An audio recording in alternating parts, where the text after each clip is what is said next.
I, 28F, have had a turbulent relationship with my dad, 55M, for as long as I can remember. Growing up, he was always distant and focused on his work as a high-powered corporate lawyer. My earliest memories are of him coming home late, briefcase in hand, barely acknowledging me before heading to his study. My mom, 53F, tried her best to compensate for his absence, but it was clear their marriage was strained. I remember one particular incident when I was about 8 years old. It was my school play, and I had a lead role. I'd been practicing for weeks, excited to show my parents. My mom was there in the front row, beaming with pride. But my dad's seat remained empty. He'd promised to come, but a last-minute work emergency came up.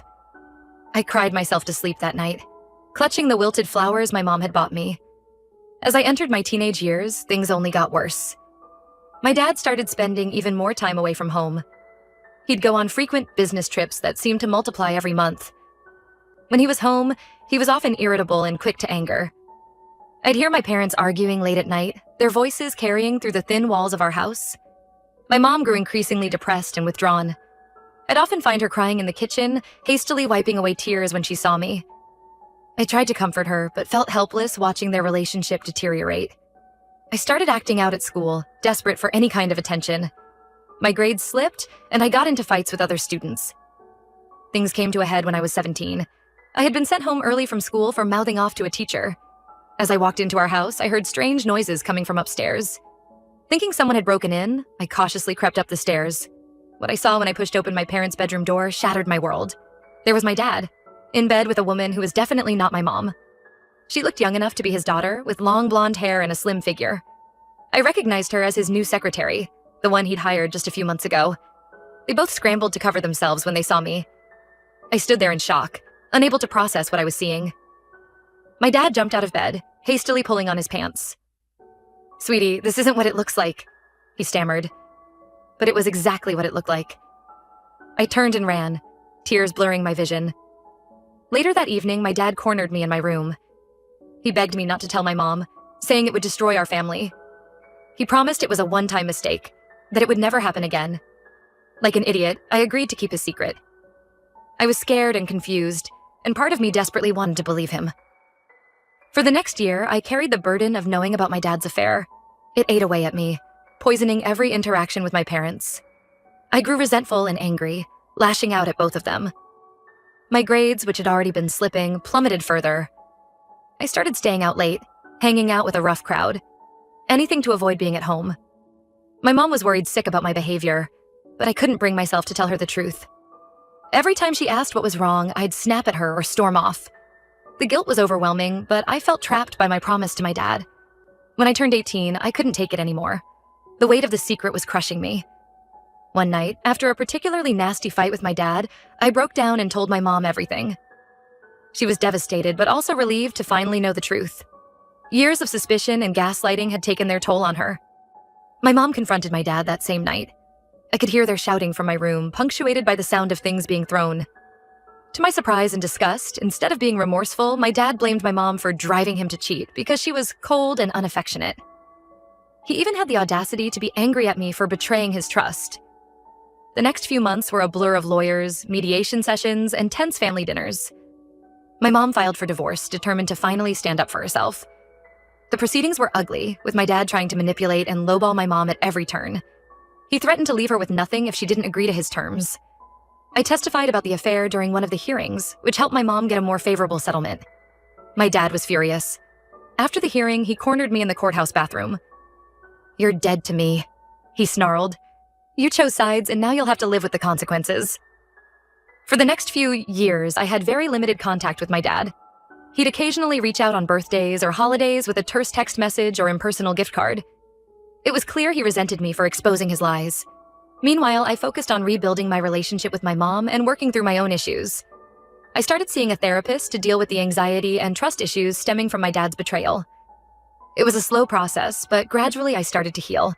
I threw myself into my studies, determined to make something of myself despite my dad's absence. When I was 25, my dad suddenly started trying to reconnect. It coincided with a big promotion he'd received at his law firm. He'd send me expensive gifts and invite me on fancy vacations. At first, I was skeptical, but a small part of me hoped he'd genuinely changed. Against my better judgment, I cautiously allowed him back into my life. For a while, things seemed okay. My dad appeared remorseful about the past and made an effort to be more present. He even started coming to family gatherings again, though things were still tense with my mom. We'd have weekly dinners where he'd ask about my job and personal life. It felt like we were finally building the relationship I'd always wanted with him. Then last year, my dad dropped a bombshell. He announced he was getting remarried to his former secretary, the same woman he'd had an affair with. I was shocked and felt betrayed all over again. All the progress we'd made over the past few years seemed like a lie. When I confronted him, he dismissively said it was ancient history and that I needed to get over it. He couldn't understand why I was upset, saying that he and his new fiancée were in love and deserved to be happy. It was like he'd completely forgotten the pain he'd caused our family. The final straw came when my dad asked me to be a bridesmaid in the wedding. I flat out refused and told him I wouldn't be attending at all. He threw a fit, saying I was being selfish and immature. We had a huge blow-up fight where years of pent-up anger came pouring out. In a moment of rage, I told him I was going to expose his lies to everyone at the wedding. My dad panicked and offered me a large sum of money to keep quiet. I was disgusted that he thought he could buy my silence. I told him to shove his money and stormed out. For weeks leading up to the wedding, I wrestled with what to do. Part of me wanted to just stay home and cut my dad out of my life for good. But another part felt like I needed to finally stand up and tell the truth. The wedding was last weekend. Against my better judgment, I decided to go. Not as a guest, but to finally tell the truth. I waited until the ceremony started, then stood up and announced to everyone that the bride was the woman my dad had cheated on my mom with years ago. There was instant chaos. My dad's new in-laws looked horrified. Several guests walked out. My dad's face turned bright red as he yelled at me to leave. His bride burst into tears. I calmly laid out the whole sordid history for everyone to hear before walking out with my head held high. Since then, my phone has been blowing up. My dad left me a furious voicemail saying I'd ruined his life. His family members are split. Some are angry at me for causing a scene, while others have reached out to say they're glad I exposed the truth. My mom says she's proud of me for standing up for myself, but worries I may have gone too far. Part of me feels vindicated for finally speaking my truth. But another part wonders if I crossed a line. So Reddit, AIT for exposing my dad's affair at his wedding? Update 1. It's been about 6 months since my last post, and a lot has happened. First, I want to thank everyone for their supportive comments. Reading them helped me feel less guilty about what I did. In the immediate aftermath of the wedding fiasco, things were pretty chaotic. My dad continued to blow up my phone with angry messages and voicemails. Some were pleading, others were threatening. In one particularly nasty message, he said he was cutting me out of his will and that I'd regret crossing him. I eventually blocked his number for my own peace of mind. His new wife also tried reaching out, claiming she wanted to clear the air. She sent me a long email trying to justify their relationship, saying they never meant to hurt anyone and that true love can't be denied. I found it manipulative and self-serving, so I ignored her attempts to contact me. About a month after the wedding, I was surprised to get a call from my dad's sister, my Aunt Karen. She and I had never been particularly close, as she'd always taken my dad's side in family disputes. Growing up, I remember her always defending my dad's absence at family events, saying he was just working hard to provide for us. But apparently, my revelation at the wedding had caused her to reevaluate a lot of things. Aunt Karen asked to meet up for coffee. When we did, she broke down crying and apologized for not believing me years ago when I first exposed the affair. Turns out my dad had convinced the whole family that I was a troubled teen, making up lies for attention. He'd painted himself as the long-suffering father dealing with a rebellious daughter. Karen admitted she'd had suspicions over the years, but chose to believe my dad's version of events.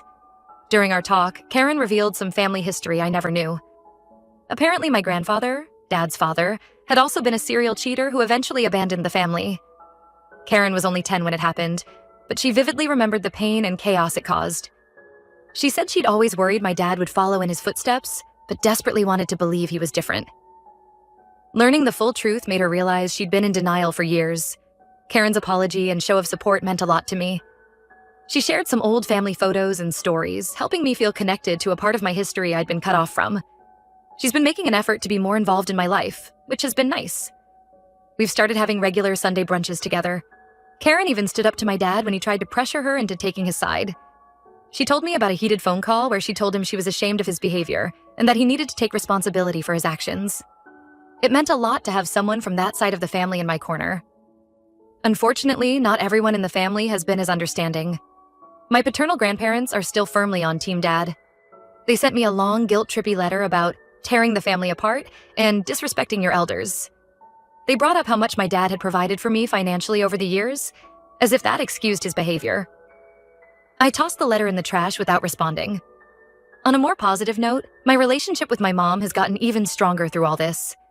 She's been my rock, always there to listen and offer support. We've had a lot of deep conversations about the past, working through our shared trauma together. Mom even started dating again recently, which makes me happy to see. Her new boyfriend seems like a genuinely kind guy who treats her well. It's a stark contrast to how my dad behaved during their marriage. Seeing her smile and laugh again has been healing for both of us. As for my dad, he's still trying to do damage control.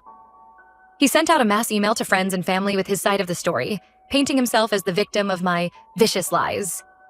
He claimed I was unstable and seeking attention, and that his relationship with his new wife only started after his divorce. A few people have fallen for it, but most seem to see through his BS. I've heard through the grapevine that his new marriage is already on shaky ground. Apparently, his wife is having trouble trusting him. Gee, I wonder why. They've been spotted having heated arguments in public, and rumors of more infidelity are swirling. Part of me feels a bit of schadenfreude, but mostly I just feel sad for everyone involved.